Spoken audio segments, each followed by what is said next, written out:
이 새벽에 주 앞에 나오신 분들을 진심으로 환영합니다. 찬송가 386장 1절과 마지막 절 찬양드리겠습니다. 찬송가 386장입니다.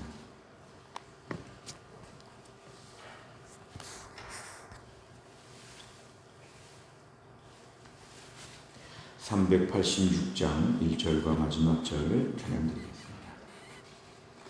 만세 반석 열린 곳에 내가 숨어 있으니 원수 마귀 손 못 대고 환난 풍파 없도다. 만세 반석 열린 곳에 내가 편히 쉬리니 나의 반석 구주 예수 나를 숨겨주소서.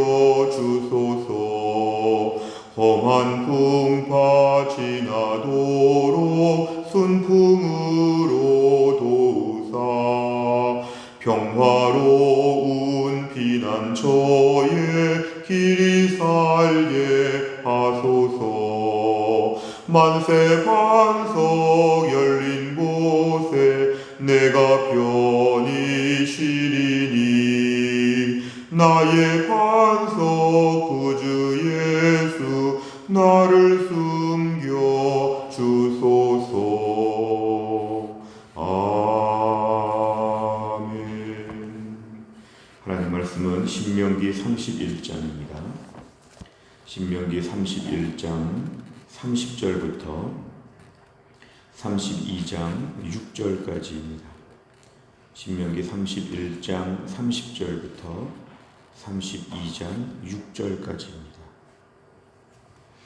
구약성경 313페이지에 있습니다.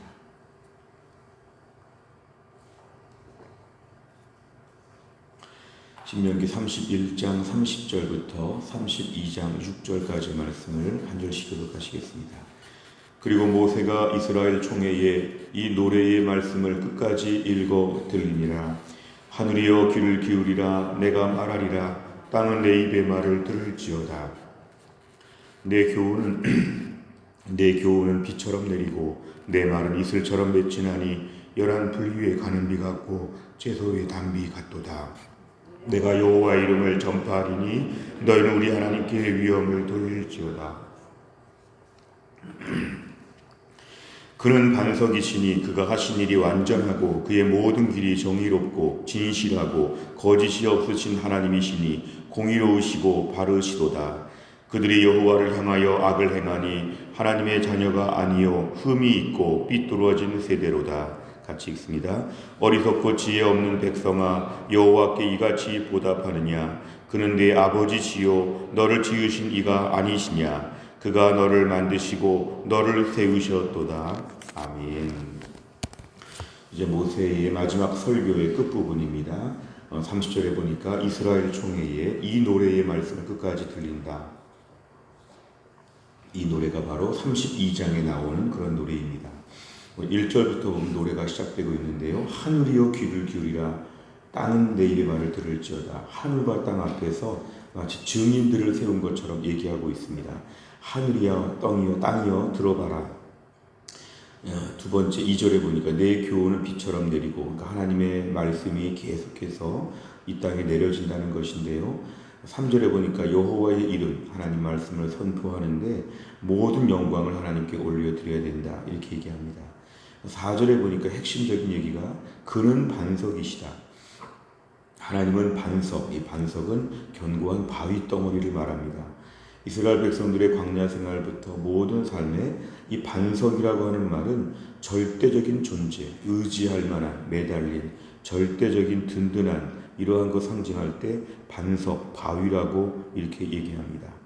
산에 가서 풀도 있고 나무도 있고 많이 있지만 다 비가 오고 바람이 불면 흔들리고 여러 가지로 세월이 가면서 다 약해지고 없어지고 이러지만 반석, 이 바위는 견고하게 오랜 세월을 버티고 있다는 것입니다. 결국 이스라엘 백성들은 하나님을 반석으로 생각하여서 하나님 앞에 철저하게 의존하며 살아야 된다. 그가 하신 일, 우리 하나님의 일은 완전하고 정의롭고 진실하고 거짓이 없고 그러니까 결국 하나님을 묘사하면서 비유적으로 말할 때 반석과 같다. 그런데 5절에 보니까 그런데 이스라엘 백성들이 여호와를 향하여 악을 행한다. 하나님의 자녀가 아닌 것처럼 꼭 하나님의 자녀가 하나님의 자녀 아닌 것처럼 불순종하는 걸 얘기하죠. 엄마 아빠의 말을 듣지 아니하고 옆집의 엄마 아빠, 옆집의 아저씨들의 말을 듣고 아줌마들의 말을 듣고 자기 부모 말을 듣지 않는 것처럼 하나님 이스라엘 백성들의 이 악에 대하여 하나님의 자녀가 아니라고 했습니다. 하나님의 자녀인데 자녀가 아닌 것처럼 이렇게 살고 있다는 것이죠. 흠이 있고 삐뚤어졌다. 그러니까 뭔가 마음이 굽어져 있다는 것입니다. 그냥 순종하면 될 텐데 순종하지 않고 삐딱하게 하나님 말씀 앞에 계속해서 불순종하는 것들 너희가 그러면 안 된다. 6절에 보니까 어리석고 지혜가 없는 백성아. 왜냐하면 하나님 말씀에 순종하면 복을 주신다고 그렇게 말씀하셨는데 굳이 하나님이 하지 말라고 하는 것들을 하려고 하는 것, 이건 어리석은 것이다. 지혜가 없다. 겉으로 볼 때 똑똑하다. 아무리 자랑해도 하나님 말씀에 꼭 잘 안 되는 쪽으로, 벌받는 쪽으로, 망하는 쪽으로 굳이 선택을 하면서 계속 망가지고 그러면서 힘들다고 어렵다고 탄식하는 이런 삶은 어리석고 지혜가 없는 것이다. 여호와께 이같이 보답하느냐? 네 아버지 너를 지으시니 너를 만드시고 세우셨다. 그러니까 하나님의 도우심과 사랑과 은혜를 그렇게 많이 받았는데 왜 아직도 깨닫지 못하고 잘 안 되는 쪽으로 망가지는 쪽으로 가고 있는지 탄식하면서 오늘 노래가 계속 이어지고 있는 중에 우리가 앞부분을 살펴보았습니다. 내용과 절 보시면 첫째, 모세는 하나님을 어떤 분으로 찬양합니까? 4절에 보면 하나님은 반석이시다. 견고한 바위가 되신다. 변하지 않는 그리고 의지할 만한 내 모든 걸 책임질 만한 우리 하나님에 대하여 반석이라고 이렇게 묘사하고 그 반석으로서의 하나님은 완전하고 정의롭고 진실하고 거짓이 없고 공의로우시고 바르시다.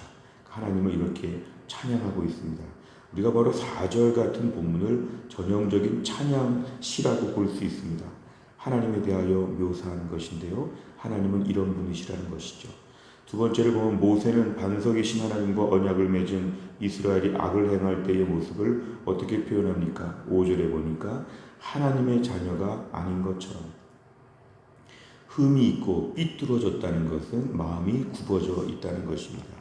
하나님을 반석으로 삼고 섬겨야 되고 그 안에서 안전하고 그 안에서 복을 받아야 되는데 왠지 이렇게 불량 학생같이 왠지 이렇게 불효자같이 왠지 이렇게 자꾸 범법 행위를 하면서 하나님 앞에 악을 행하는 것에 대하여 하나님은 단호하게 오늘 본문에서 책망을 하십니다. 세 번째를 보면 모세는 왜 하나님의 공의로우심과 백성의 지혜 없음을 비교해서 설명합니까? 하나님의 공의로우시다는 건 하나님의 일정한 원칙을 얘기합니다. 하나님의 기본 성품은 공의가 있으시다는 거죠. 하나님께서 죄 짓는 자에게 벌을 내리신다. 그리고 하나님 불순종하면 반드시 벌을 내리신다. 하나님의 공의로우신 재판장 같은 모습인데요. 백성의 지혜 없다는 것은 그거를 그렇게 알면서도 계속해서 벌받는 쪽으로 사는 것이죠. 국가에서도 헌법, 형법, 민법 많은 법들이 있는데요. 그 법에 의해서 어떤 죄는 어떤 벌을 받는다고 할 때 그 벌을 다 그 법을 그 헌법책을 민법책을 다 공부한 다음에 벌받는 쪽으로 계속 내가 행동하고 다니면 이건 지혜 없고 어리석은 것이죠.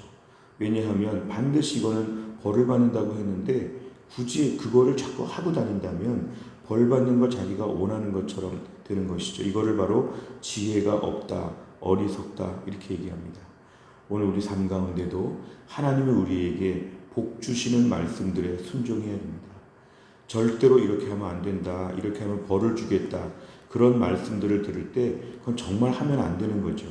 근데 우리가 오늘날 실제 삶을 살면서는 하나님이 꼭 싫어하시는 거를 일부러 하시는, 마치 전날 밤에 아버지가 자녀들 모아놓고 너희들 이렇게 하면 안 된다 얘기를 했는데 그 다음날 당장 그것부터 어겨보는 이런 엇서는 자녀가 있는 것처럼 하나님 말씀 앞에 엇서면 안 된다는 것입니다. 그대로 순종하는 태도가 지혜로운 것이지 굳이 벌 받으려고 작정한 것처럼 법을 어기는, 하나님의 공의를 자꾸 넘보는 이런 행동들이 우리 안에 지금도 남아있다면 이것이 가장 신앙생활의 문제가 된다는 것입니다. 네 번째를 보면 모세가 이스라엘 백성을 향해 지혜 없다고 표현하는 것을 보며 무엇을 느낍니까? 네 번째 문제는 우리 자신을 돌아보는 것인데요. 우리의 삶에 이런 일이 참 많습니다. 저를 비롯해서 우리 모두가 하나님이 싫어하신다 그런데 그걸 해보고 싶은, 또 하나님이 이렇게 하면 벌 내린다 할 때 설마 벌을 내릴까? 사랑하는 자녀인데 하나님 용서해 주지 않을까? 하나님 앞에 사랑을 받지 않을까? 이러면서 계속 나쁜 짓 하는 막내 아이처럼 계속 하나님 앞에서 우리가 어리광을 피우면서 벌 받는 쪽으로 사는 모습이 우리에게 참 많이 남아 있습니다. 물론 옛날보다는 많이 줄었겠지만 그런 것이 아직도 우리에게 있다면 오늘 말씀 앞에서 우리 자신을 돌아보는 게 필요합니다. 하나님 우리를 사랑하시지만 또 믿는 자들을 영원히 내치거나 쫓겨나게 하진 않지만 징계하신다 그랬습니다. 히브리서에 보면 징계하시고 정신 차리도록 하나님 사람 만드신다, 다듬으신다, 우리를 고치신다고 했습니다. 무엇보다 매를 맞는 쪽으로 자꾸 살게 되면 하나님 매를 대시면서 우리를 온전케 하시죠. 하나님의 자녀이기 때문에, 사생자가 아니기 때문에 우리를 계속 하나님은 다루신다고 성경은 말씀하고 있습니다. 오늘도 복 받을 만한 믿음의 삶을 살아야 됩니다. 오늘도 하나님께 벌 받을 만한 것은 피해야 됩니다. 하나님께서는 반드시 살아계시고 주권적으로 역사하시기 때문에 하나님께서 우리의 삶을 달아보신다.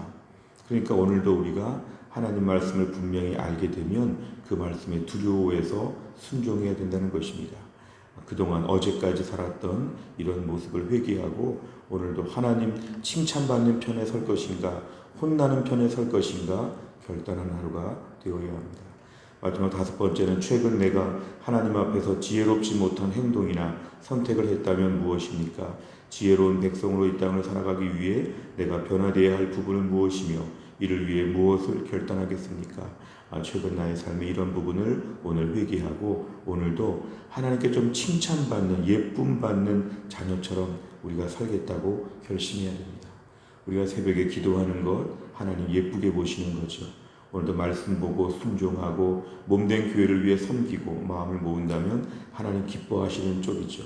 오늘도 우리 하나님께서 내가 너에게 무엇을 줄까? 하나님이 기뻐하시고 하나님이 감동하시는, 하나님이 정말 하나님 편에서 오늘도 복을 받는 믿음의 하루가 될 수 있기를 간절히 바랍니다. 기도하겠습니다. 아버지 하나님 감사합니다. 또 한 날도 하나님께서 우리를 깨우시고 주 앞에 나와 기도하며 다시 한번 말씀을 붙잡게 하심을 감사합니다. 이스라엘 백성들은 그렇게 수많은 기적과 은혜 가운데 왔지만 하나님 앞에 계속해서 불순종하는 이런 악한 마음이 있어서 하나님은 어리석고 지혜가 없다고 이들을 책망하셨습니다. 그런데 하나님, 우리 자신에게도 이런 모습이 있습니다. 그동안 우리 인생 수십 년 동안 얼마나 많은 사랑과 은혜를 받았는데도 불구하고 여전히 하나님 앞에서 하나님의 공의와 하나님의 말씀 앞에서 어긋나는 쪽으로, 엇서는 쪽으로 하나님이 어떻게 하나 살펴보려고 하는 완악한 마음이 우리 안에 있음을 고백합니다. 하나님 아버지, 오늘도 사랑받고 칭찬받는 자처럼 하나님 앞에 믿음으로 살게 하여 주옵소서. 하나님의 공의로우신 일정한 틀과 하나님 말씀 앞에 순종하게 하여 주옵소서. 벌을 받고 망하고 자꾸 인생이 어그러지는 쪽으로 오늘도 결단하지 않게 하여 주시고 하나님이 가장 사랑하시는 자답게 가장 하나님이 기뻐하시는 삶을 오늘도 살아드릴 수 있도록 우리의 삶을 붙잡아 주옵소서. 하나님, 전국적으로 코로나가 300명대를 넘어서고 더 어려워지는 때에 하나님께서 이 땅을 불쌍히 여겨주시고 전 세계 열방을 불쌍히 여겨주시어서 이 병이 잠잠해지게 하여 주시고 힘들고 어려운 가운데 이 땅의 백성들, 특별히 성도들이 믿음을 지키게 하여 주시고 경각심을 가지고 하나님 앞에 매달려 기도하는 가운데 이 나라 이 민족 또한 대전 우리의 삶에 우리 교회 가운데 은혜를 베풀어 주옵소서. 한나라 일정을 주님께 의탁하오며 예수님의 이름으로 기도하옵나이다. 아멘. 오늘 목요일마다 기도하는 교회 100대 기도 제목은 지역사회와 다음 세대를 위하여 기도합니다. 57번부터 70번까지 오늘도 이 지역과 다음 세대를 위하여 기도해 주시기를 바랍니다. 주기도문 하겠습니다. 하늘에 계신 우리 아버지여, 이름이 거룩히 여김을 받으시오며 나라 임하옵시며 뜻이 하늘에서 이룬 것 같이 땅에서도 이루어지이다. 오늘날 우리에게 일용할 양식을 주옵시고 우리가 우리에게 죄 지은 자를 사하여 준 것 같이 우리 죄를 사하여 주옵시고 우리를 시험에 들게 하지 마옵시고 다만 악에서 구하옵소서. 대개 나라와 권세와 영광이 아버지께 영원히 있사옵나이다. 아멘.